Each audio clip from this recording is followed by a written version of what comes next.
Dear students, today we'll have another member of fungi, that is Mucor. Mucor belongs to family Mucoraceae and class Zygomycetes. Zygomycetes जैसा कि हम जानते हैं कि इसके अंदर पाए जाने वाले जाइगोस्पोर जो कि सेक्सुअल रिप्रोडक्शन का रिजल्ट होता है और जाइगोस्पोर बनने के कारण ही इसे जाइगोमाइसिटीज नाम दिया गया है। इसमें विशेष रूप से जो पाए जाने वाले मेंबर्स हैं वो अधिकांश सैप्रोफाइट्स होते हैं और म्यूकर जो कि एक ऐसा मेंबर है जो कि गोबर और ब्रेड इन चीज़ों पर अक्सर एक ऑब्लिगेट सैप्रोफाइट के रूप में उगता हुआ पाया जाता है। आपको चित्र के अंदर म्यूकर की नेचुरल हैबिटेट दिखाया गया है, किस प्रकार से इसके माइसीलियम एक गुच्छे की तरह अपने ऑब्जेक्ट के ऊपर उगते हुए पाए जाते हैं। टेक्सोनोमिक पोजीशन अगर हम देखें तो किंगडम फंजाई या plantae, division mycota, sub division eumycotina, class zygomycetes, then order mucorales, family mucoraceae and genus is Mucor.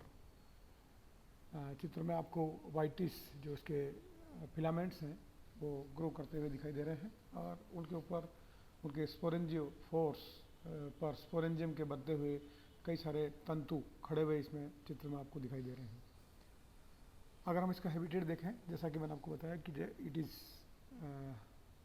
Generally found in damp horse dung when kept in a bell jar, present in soil, bread and other food materials, and this fungi has its mycelium profusely branched and this contains many nuclei into it.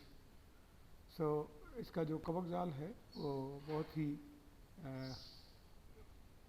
जटिल रूप से कई सारे filaments के आपस में fuse करने से बनता हुआ पाया जाता है।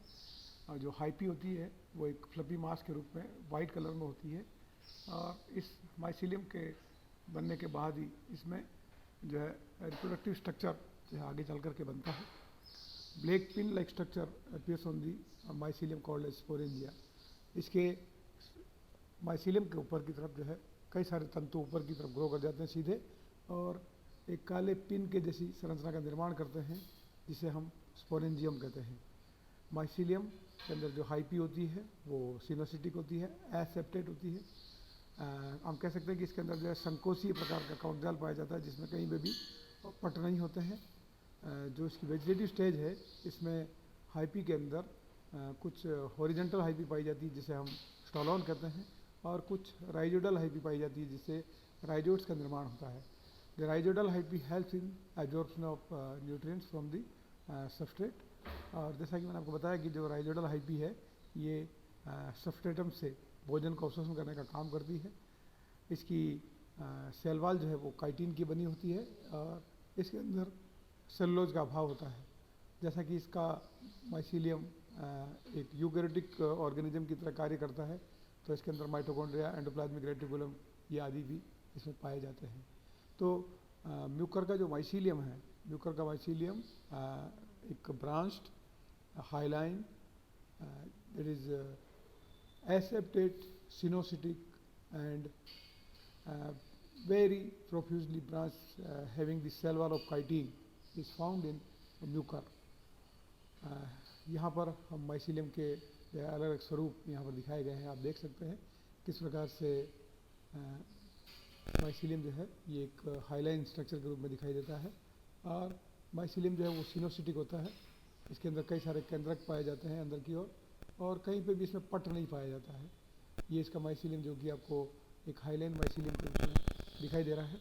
और अगर हम इसके सेल का स्ट्रक्चर अगर हम देखें तो इसके अंदर हमें mitochondria, plasma membrane, nucleus, endoplasmic reticulum, vacuoles, ribosomes ऐसी कई सारी संरचनाएं इसके अंदर जो है वो दिखाई देती है।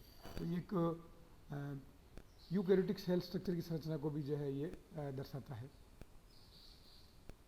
ये इसका अलैंगिक जनन के दौरान किस प्रकार से इसके अंदर पिन हेड स्पोरेंजियम का निर्माण होता है आप इस चित्र में देख सकते हैं।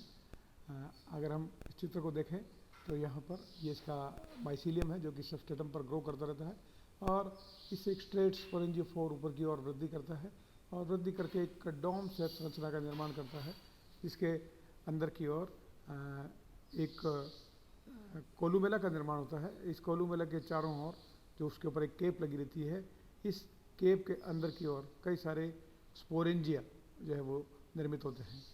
आप इस चित्र में और इसका डिटेल देख सकते हैं किस प्रकार से इसकी सबसे राइजोइडल हाइपी जो है वो उसमें उपस्थित है, माइसीलियम जो है, और ऊपर की ओर जो सरफेस के ऊपर की ओर है वो स्टोलोन हाइपी दिखाता है। और ये एपोफाइसिस, देन कोलुमेला, स्पोरेंजियम, ये सारी संरचनाएं जो है वो एक स्पोरेंजियम के रूप में इसमें दिखाई देती है। और स्पोरेंजियम के टूटने से किस प्रकार से स्पोरेंजिया इसके अंदर स्पोर को बाहर की ओर डिस्पर्स कर देते हैं, ये सारी संरचनाएं इसके अंदर जो है इसके चित्र में दिखाई गई है। वेजिटेटिव रिप्रोडक्शन जैसा कि हम जानते हैं फ्रेगमेंटेशन और विखंडन जिसको हम कहते हैं इसके द्वारा होता है। हाइपी जो है, जो उसके एरियल पोर्शंस हैं वो फ्रेगमेंट्स आपस में एक दूसरे से टूट करके अलग हो जाते हैं और प्रत्येक टुकड़ा जो कि एक नई हाइपी और नए कवक सूत्र का निर्माण करता है, इसे हम फ्रेगमेंटेशन या खंडन कहते हैं। दूसरा जो उसमें उदाहरण है वो है क्लेमाइडोस्पोर का फॉर्मेशन। अनफेवरेबल कंडीशन के दौरान फंगस के अंदर कई सारे मोटी भित्ति के रेस्टिंग सेल्स बन जाते हैं और ये रेस्टिंग सेल एक रिजर्व फूड को उसके अंदर समाहित कर लेते हैं और एक क्लेमाइडोस्पोर का रूप धारण कर लेते हैं। ये क्लेमाइडोस्पोर जिसके अंदर कई सारा भोजन संग्रहित होता है और ये रेजिस्टेंट होते हैं डेसिकेशन से, और जब भी कंडीशंस फेवरेबल होती है तो क्लेमाइडोस्पोर अंकुरित करके नए कवक जाल का निर्माण कर लेते हैं। तो वेजिटेटिव रिप्रोडक्शन के अंदर जैसा कि हमने देखा इसमें दो प्रकार से इसके अंदर वेजिटेटिव रिप्रोडक्शन के तरीके पाए गए हैं। देन अलैंगिक जनन, जिसमें जैसा कि मैंने आपको बताया स्पोरेंजिया और स्पोरेंजियोफोर बनते हैं। ये स्पोरेंजिया जो होते हैं ये